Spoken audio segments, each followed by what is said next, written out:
Alright guys, welcome to the show. I hope you sat there, either fucking scantily clad or dressed in your World Around You branded clothing.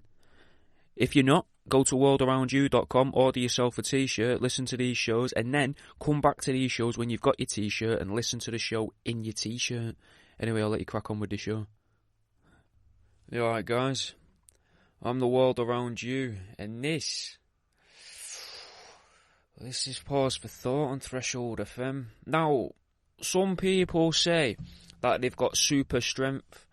Some think that some of them have got special powers. A lot of people say that they all look a certain way. And I've heard some people and all that want to sort of deny their existence or get rid of them, And a lot of time, they're taken off their families at birth, and according to the parents, it's mostly at the hands of their own government. Now, some people have what's called a special interest in so-called, quote, special children, and will do whatever they can to find them, to photograph them, to film them and interact with them. Some people believe that these children are the next step in human evolution, whereas some people might say that the special children are a whole new species unto themselves and shouldn't be allowed to procreate in case there's too many of them and they begin to outpower or outnumber us. But what with their altered strength and ability to see things that we can't see. But a lot of special children seem to look different from birth. Maybe their skin's a bit darker or has a bluish hue. Maybe there are parts of their bodies that are a different shape or formed differently. But they're still at least part human. Obviously not entirely human, as there is something else mixed in there. That's what makes them so special. But there are many different types of special children, and it probably isn't fair to use the umbrella term of special children, but just for the point of making this simpler to understand, we'll probably refer to them as the special kids, and I'm hoping that this week I can help explain just where they might have come from. But let's have a song. This is Sarface with Good Guys, Bad Guys.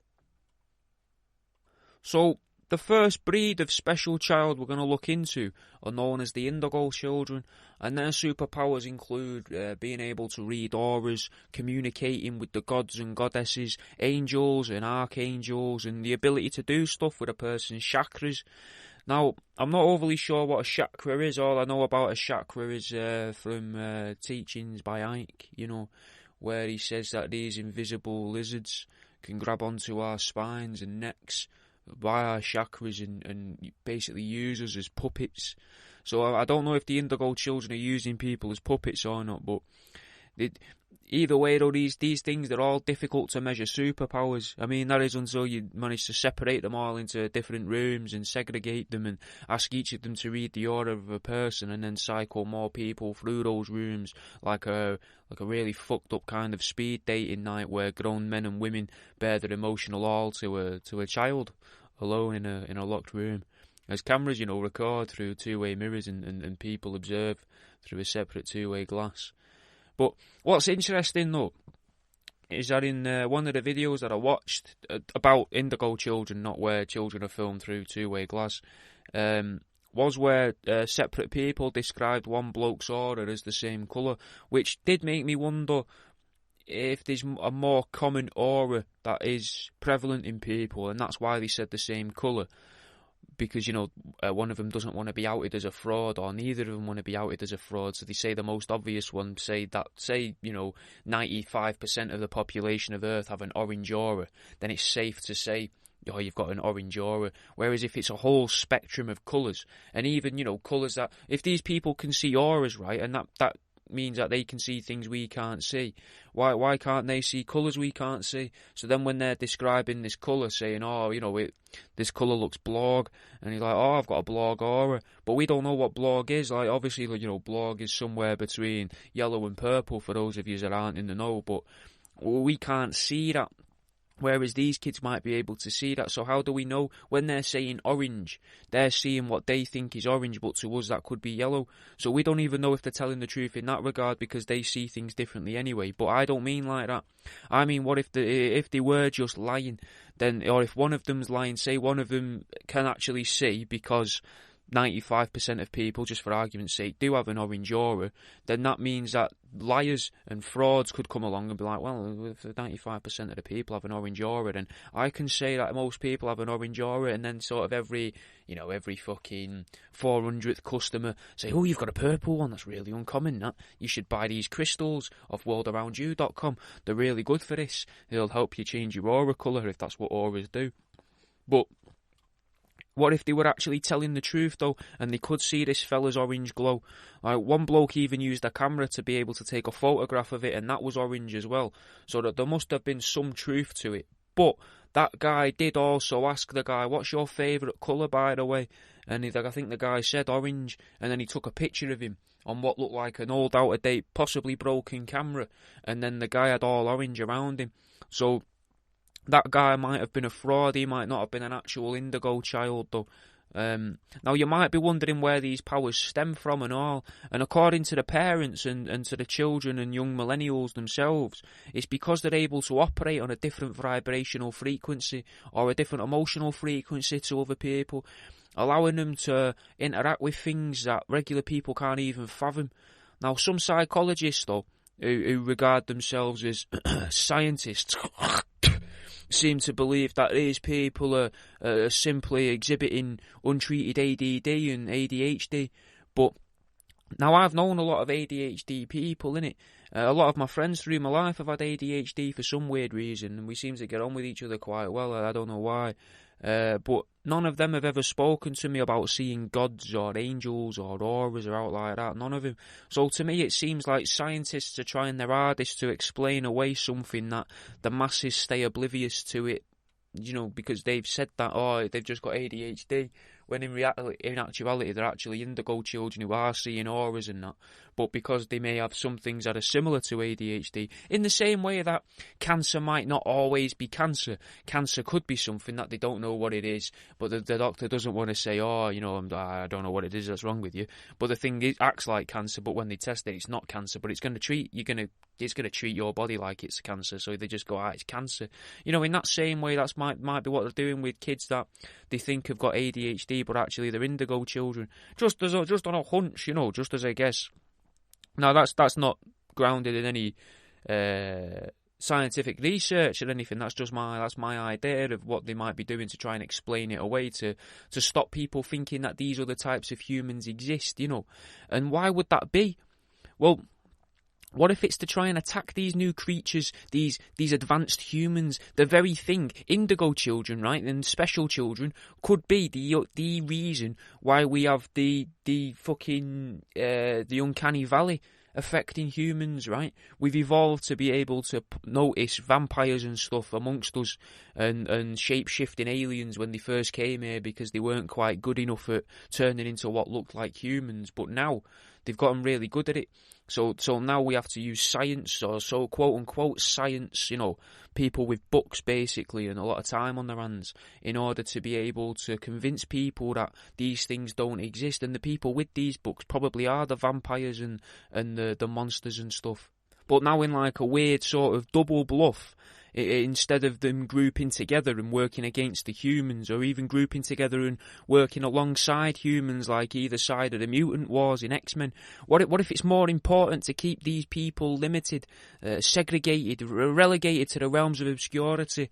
They're often deemed like anti-school, anti-establishment, anti-social, but that seems to be because school and the establishment is made to attack these people and wholly these people. You could look at school in that way. School is literally just made to destroy what these scientists are calling ADHD people and ADD people, but what they call themselves as Indigo children. School seems purposely made to break those people down, to ruin them. Now, what if those people are the advanced humans, but there's a group of people who aren't the advanced race of Indigo, let's call it, the purple kids, the lilac lads?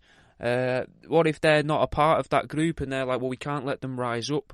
So they make school in the way that it is to try and break them down, and it might work across the whole, but now people are starting to be, no, I've not got ADD, I'm an Indigo child, me. And it's just as a thought, And, I mean, if you wanted to look at the school an education system in that way, then it seems like it is made to completely destroy the Indigo Children. It's not anything else. It doesn't really teach you anything. You learn some stuff early on, like how to... Because you could argue, if you really wanted to argue, that schools were just made to destroy Indigo Children, right?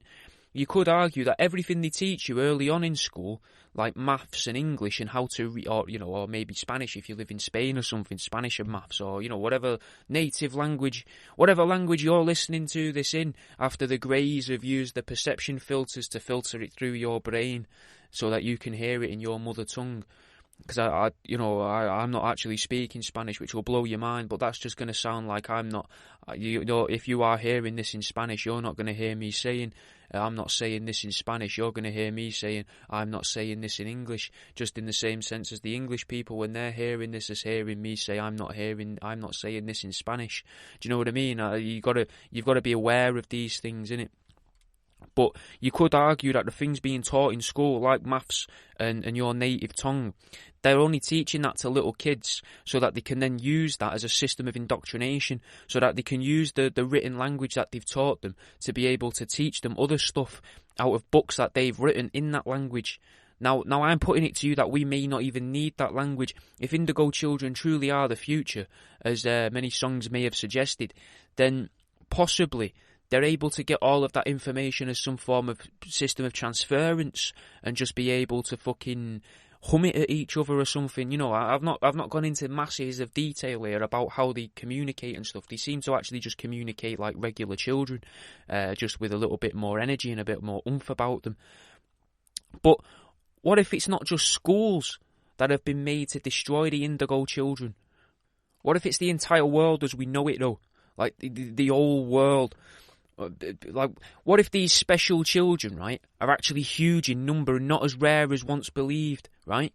A lot of the parents of these Indigo Children as well seem to claim that high sugar foods seem to help their children to blend into society and help them along and to lead regular lives.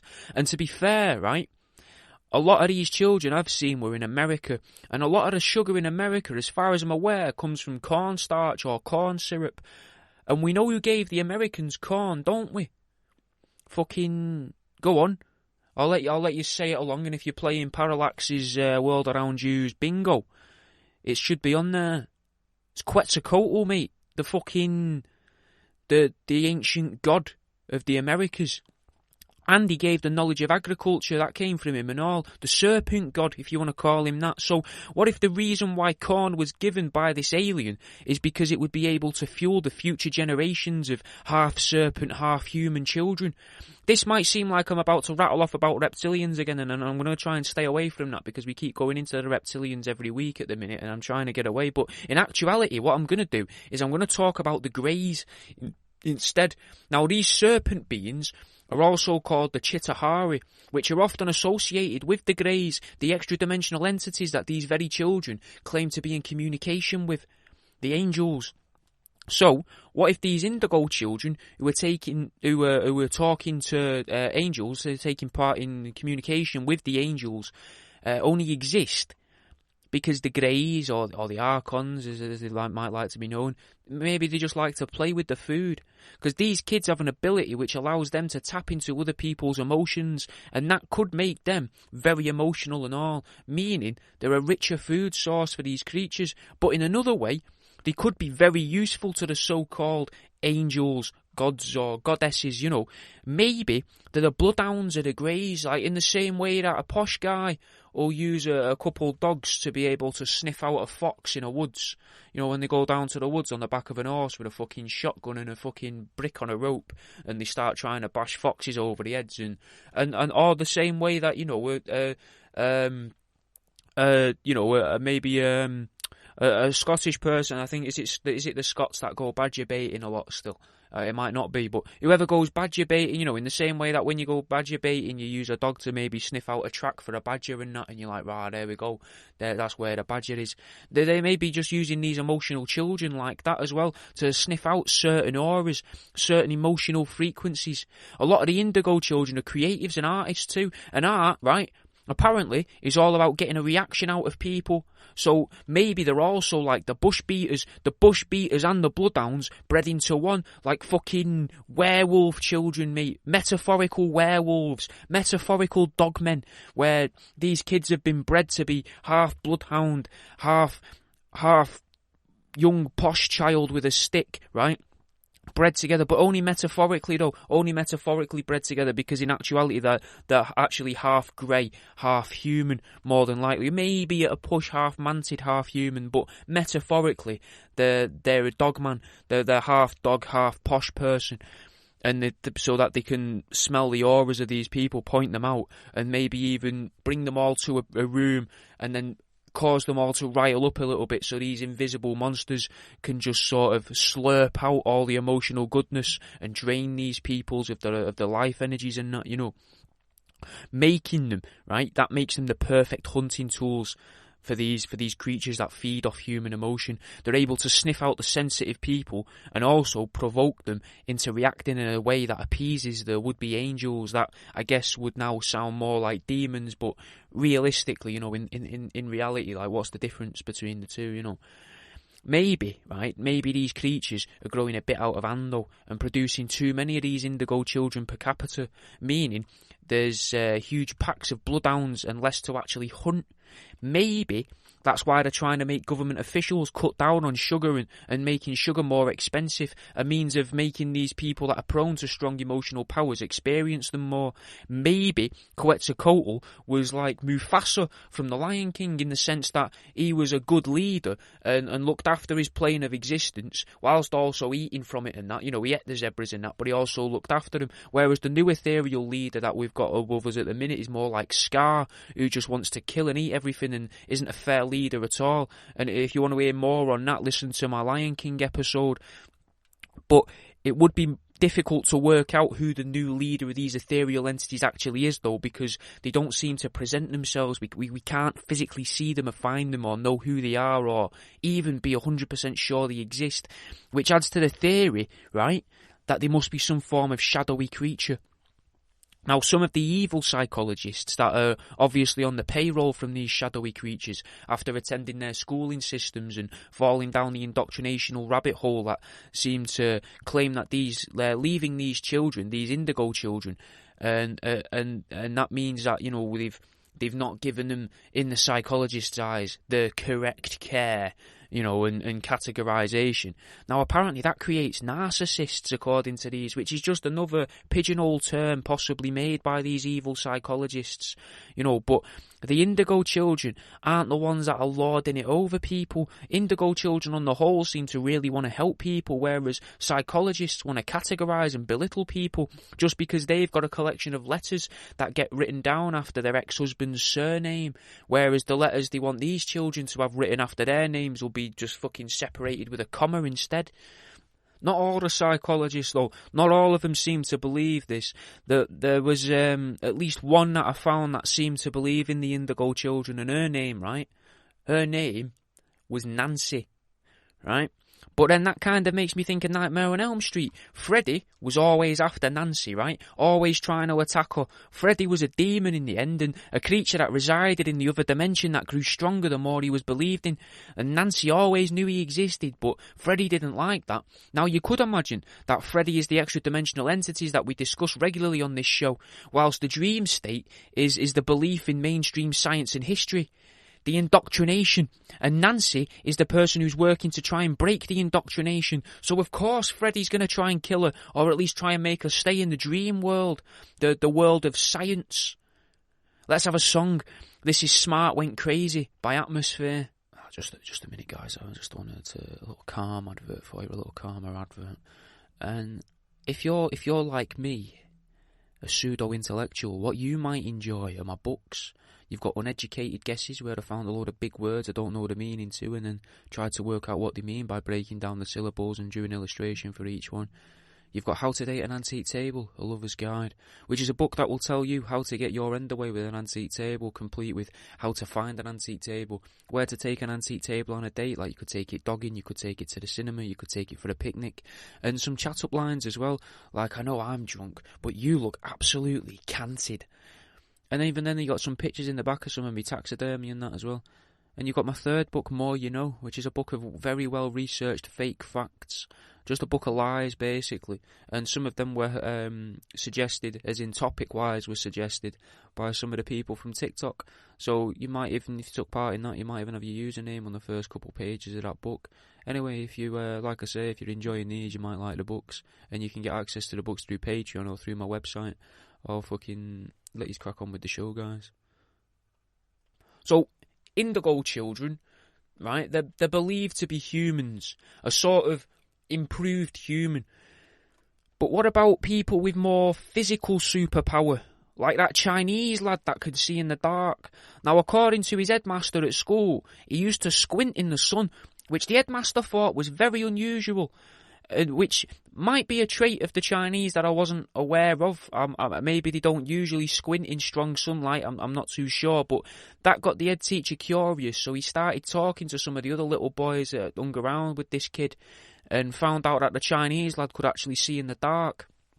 Now, he also had bright blue eyes, which can often be a sign of aliens, specifically Nordics or tall whites. Now, this little lad stood out as well, because no one else in his class was Chinese with blue eyes. In fact, I think everyone in his class was Chinese, and none of them had blue eyes apart from him. So, they did a few tests on him. They presented him things in a locked, dark room. But the little boy could see it, and the headmaster was quickly moved on to another school, like Priests in Ireland, and then they started doing actual tests on him with playing cards, because that way the sound of the zipper couldn't give it away to the little lad, you know. And it turned out that boy could see perfectly in the dark as well. He was said to have the eyes of a cat, which one might assume would be a form of medicine or something, but they meant physically his eyes, or maybe metaphorically, not physically. His eyes would shine back like a cat in the headbeam of a car that's just about to flatten it in a road. Now, I don't have any cat's eyes, but I do have some chicken eyes in robots if anyone's interested, and that's on worldaroundyou.com. Along with other balls like testicles in my bollock boys, little pairs of mouse testicles in there. I have done some other stuff with eyes as well, but this isn't about that. But cat's eyes though are weird though, innit? Because there's been a lot of money spent on producing them and transporting them and putting them into the roads, obviously over miles. I mean, maybe it saves on the amount of tarmac being used, but I've never really understood why they don't just mix glow-in-the-dark pigments and reflective pigments into the lines on motorways. At least the lines, you know, separating the driving lanes. I understand having the red reflectors on the roads at the edge and maybe at the centre division. But in the middle and between the lanes, it just seems wasteful. I think what we should do is dig them all out of the motorways and replace them with fluorescent and iridescent tarmac, because that way there's nothing that can break in the future, because surely a spring only has a certain amount of times it can be pressed down before it breaks. And then what happens then? What happens when all the cat's eyes all break on one day? They all break at the same time, and what forced cars and lorries to roll over on the motorway? It's just a fucking accident waiting to happen. Leaving the motorway behind though, because we're not really talking about roads this week. We're gonna discuss the next breed of special child, and it's actually not even real. There are star children, right? And we might get into them later, because star children, as far as I'm aware, are real. But this example of a star, the star children, the star child, this isn't actually real. We'll get into it, but we're going to discuss the Star Child skull, right? Which was a skull that got dug up sometime around 1930 in a place called Mexico. And for whatever reason, people didn't then mess with it until 1999, which is weird, isn't it? Now, it was a skull that was thought to be from an alien. You know, it was discovered by a couple who we don't know the names of. Not because of my negligence to research this week, you know. It's not my fault this week. It's not because I couldn't be asked. It's because we don't know the name of the couple that found it. But if you imagine like a pug skull or a bulldog skull made into a human skull, you kind of get the idea of what it would look like a bulbous top half with a much smaller jaw. If you imagine the damage a regular skull does, ripping a woman open as they give birth, then this one tore the woman from arsehole to belly button, just to try and give you a bit of a mental image of what this head would have looked like. Now, the skull was apparently real, but it's been deemed a hoax by pretty much everyone. Even ufologists have said it's a hoax. They've said it's not real because it was actually the skull of a human child with, I think it was called hydrofacialis. I've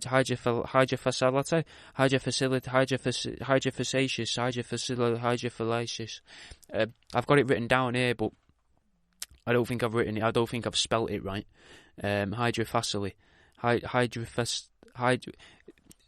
Look up Star Child skull, and then you'll be able to see what the child had.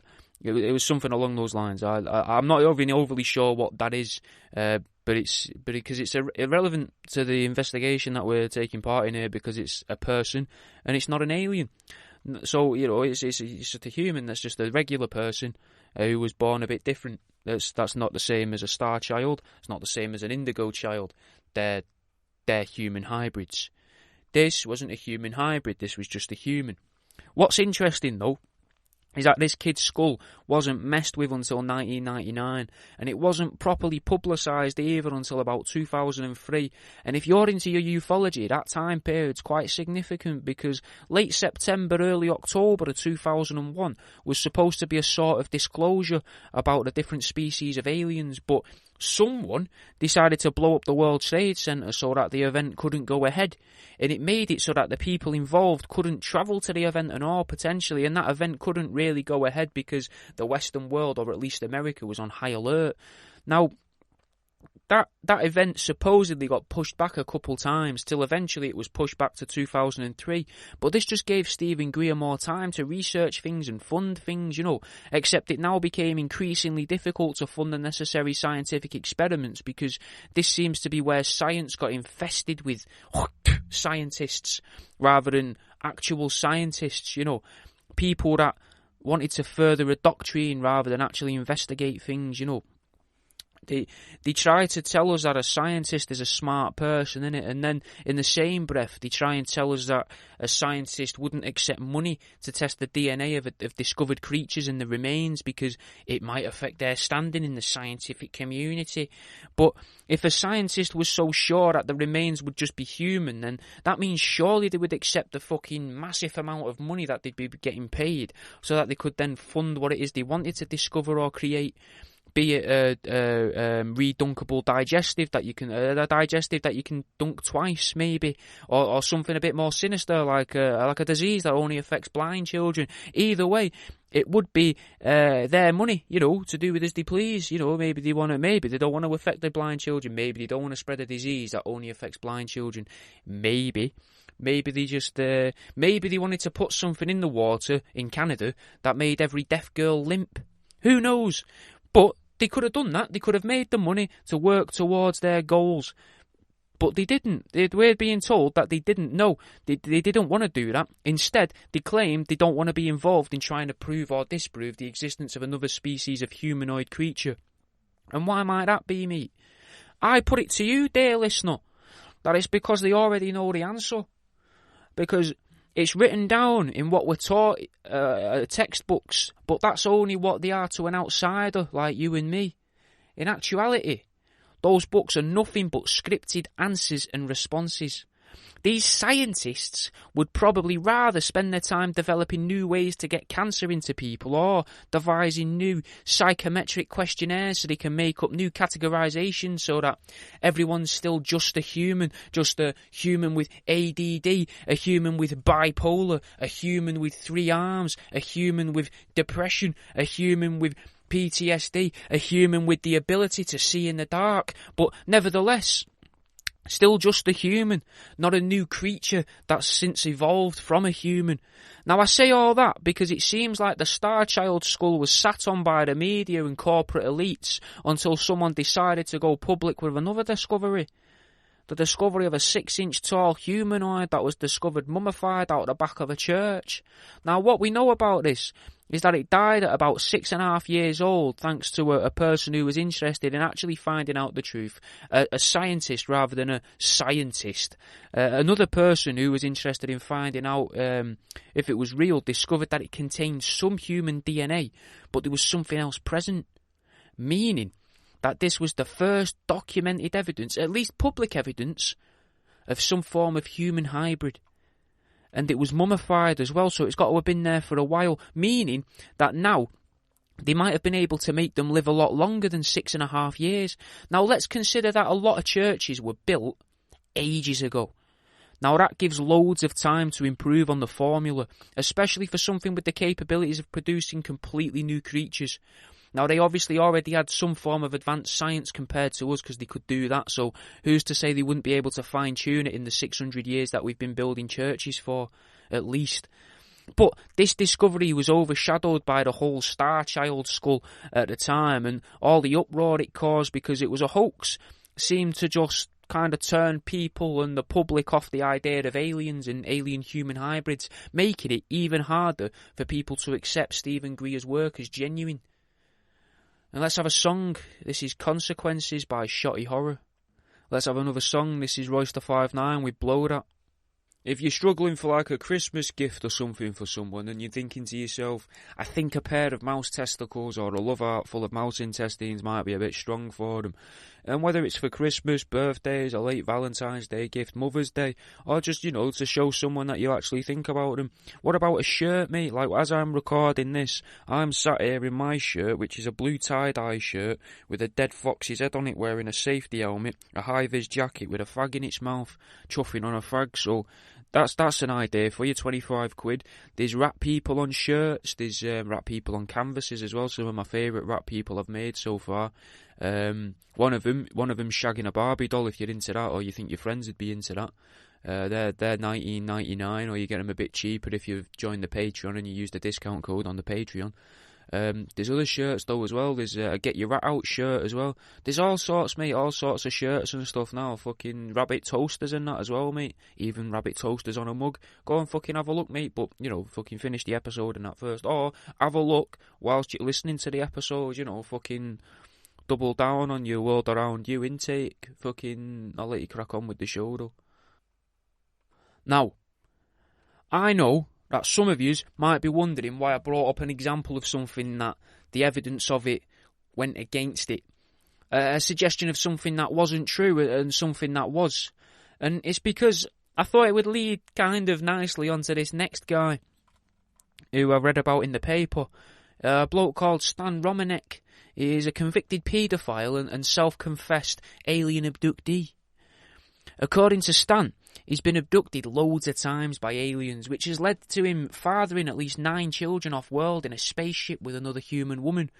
Now, it does seem similar to other cases of alien interactions where the children grow up very quickly compared to us, but it kind of also seems similar to stories of incubi and succubi, which are demons. I can never remember which is in which the incubi and which the succubi are, but one of them will take the shape or possess a man or a woman and force them to shag the demon or shag someone, and then they'll suck the egg or the fertilised egg out of there and place it into what we would now deem an alien-human hybrid, but what they used to say in medieval times was a demon, or it's to do with the Fae, or, they've just had different names throughout the ages, but the same story's there.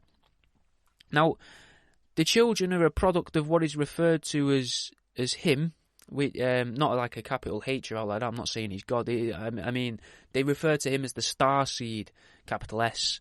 Ironically, the double S, capital S, which if you want to make links between the Nazis and aliens, then, there may be some there. But let's stay away from that and let's just talk about a pedo at fucking, 1:15 in the afternoon.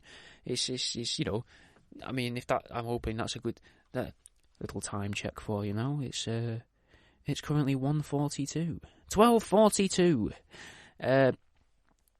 But the nice thing is about these kids is that they keep in touch. He isn't able to contact them directly, and now that's not because he's a convicted paedophile and he's been put on the register that stops him from having anything to do with the kids. The kids are able to contact him. He's not banned from. It's mostly because they use a house phone to get in touch with him, and because they're so far away, it makes the line a little bit scratchy and difficult to hear. And occasionally as well, they'll start third wheeling some of his phone calls. Now they appear to have left some voicemails as well. But some people have claimed that he's faked this audio evidence after his appearance on George Norrie's Coast to Coast calling show. People started saying he faked it because he said it would take, I think he said it would cost something like 70 grand to be able to fake these calls, and someone worked out you could probably do it for $90 all in all with you know, the available tech at the time. Now this news story came out earlier this year, but we're talking about, I think, 10 years ago or so, maybe a bit longer ago, I can't quite remember. Now, his video and photographic evidence, though, hasn't left people in doubt. So, people are in doubt, but they see his videos, they see his pictures, and that doesn't make them go, probably not real. But his hybridised children aren't the only children he had photographs of, at least according to the newspaper article I was reading, because according to the story I read, he was in possession of a bit of kiddie porn, which he claims was put there by US officials to try and frame him and stop him from speaking out about being a starseed. And his wife also seems to believe this as well, at least publicly according to the paper. She also allowed for Stan and the believed mother of these hybridised children to meet up and spend some time alone. But I believe this is just a newspaper trying to spice up a story a bit, trying to get people interested in a story. You know, they've thrown in aliens, that'll get people looking. People love the story about a pedo. People love a bit of a forbidden romance between two alien abductees that were forced to procreate. And people love a bit of drama with the wife not being into it. But the newspaper's trying to make out that the wife allowed it, but wasn't overly keen, but allowed it anyway, and she was eventually fine with it. Now, I think there would be a lot to talk about with a woman that a group of aliens have forced you to shag. You know, you've got to sit down and have a cup of tea with her, haven't you? You've got to be like, I do apologise, love. You know, I would have put your needs above my own because that makes the sex more enjoyable. But the guy with the massive eyes, green skin, the thing that looked like a massive praying mantis in a spacesuit, was kind of putting me off, and this grey thing with 3 long fingers was just cupping my testicles, smashing me into you, and I do apologise, because, you know, that's not really the rhythm I would go for. There's a lot to say, and you don't want to say that in front of your wife. You don't want to have to sit down with a woman that you've only ever met because you've been forced to shag her because of aliens, and have to explain to her why you shagged her, and what that experience was like for you. You don't want to put your wife through that.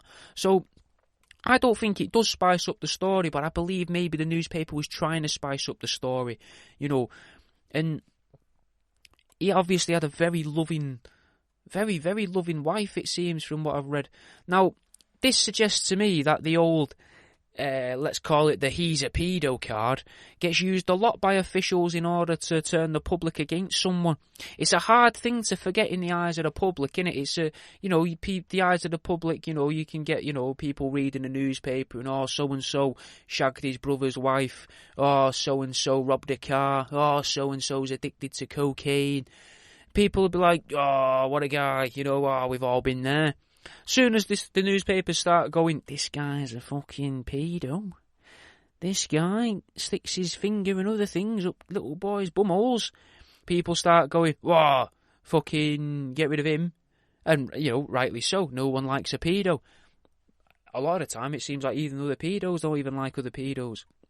Which, you know, maybe it's, I don't know what to say about that, but I mean, this isn't truth-seeking, I'm not going to go on about pedos, that's more of a truth-seeking thing, but listen to Truth Seeking as well. It's had its highest month of listens. Just to let you know, guys, Truth Seeking is on a Thursday night at 7 PM, also available on Spotify, Good Pods and Apple as well now.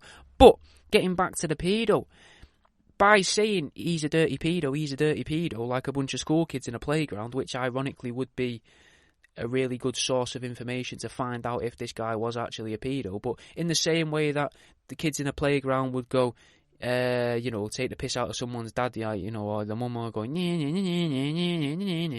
you could argue the newspaper's doing that to this alien abductee who doesn't, and they don't, the big they, don't want the public to know about alien abductions in this sense, or knowing that this happened and this guy's obvious, you know, video and photographic evidence of said visitations. So they make everyone think he's a pedo. Now, I'm not saying he's not. He could be. But he could be both. He could be both a paedophile and an alien abductee. Him being a paedophile doesn't neglect from, what's the word? Negate from him being an alien abductee. And him being an alien abductee doesn't account for or negate the fact that he's a paedophile. The two aren't necessarily connected, and I'm not saying they are, but I'm saying that by saying this guy's a pedo, that makes everyone go, whoa, ignore the alien stuff, he's saying that so you don't think about that. But what if it's both? In the same way that people say about Jimmy Savile, oh, he wasn't a wizard, he was just a pedo. What if he was a pedo and a wizard? It's possible. Maybe unlikely, but still possible, and it just seems a way to try and move people's attention from one subject to another with a person. But it's also a difficult thing to deny, innit, being a pedo, because there aren't many pedos out there that are going to openly admit to fucking kids or fantasising about fucking kids. Most of them are going to tell you it's not true, or I didn't do that, you know, because it's such a fucking heinous crime and they know no one's going to like them. But you get a bit of a feeling that Stan might be telling the truth, because he didn't actually go to prison as such.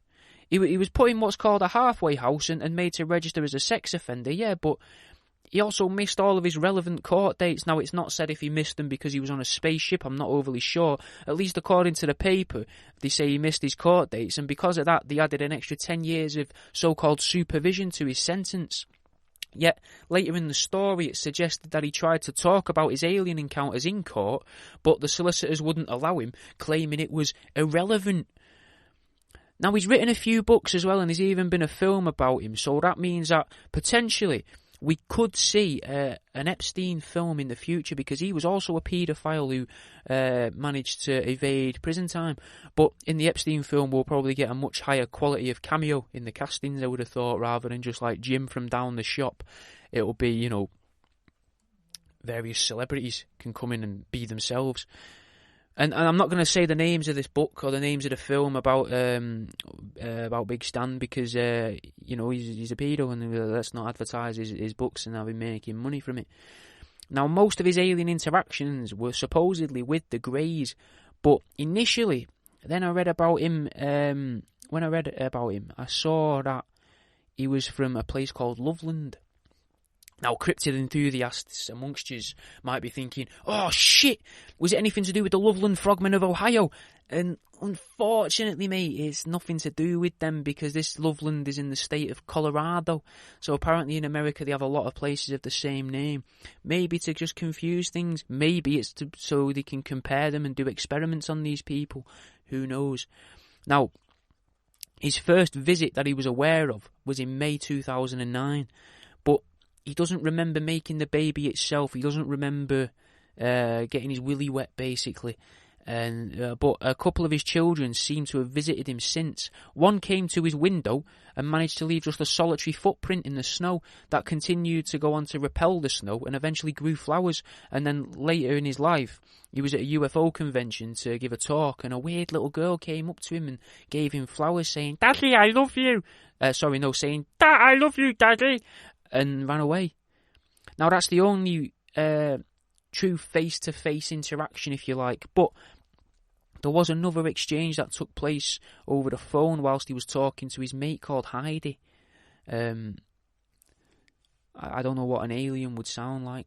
"Daddy, don't worry, we're fine. It's too dangerous for us there right now. You couldn't protect us even if you wanted to. We didn't mean to interrupt your call, but we thought you should know there are 9 of us. 7 of the same." Kind of like the 7 Sages of Hell. "And 2, each one with different names. I am the oldest. I am named Kioma. It means Trinity. And Heidi, for you. My sister's name is Trilly. It means to shine. Daddy, we know you're excited about your talk this weekend, but please be careful. There are some that don't want you to talk at all."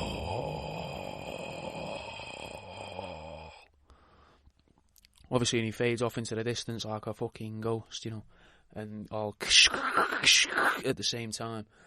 But if this is all true, and the stuff about Jimmy Savile being a wizard is true, then you've got to wonder what sort of weird stuff was happening with Jeffrey and Prince Andrew, and what connections they had to the occult or otherwise paranormal shenanigans.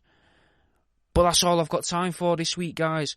I'll be back tomorrow, like I say, with Jimmy for Truth Seeking at 7 o'clock.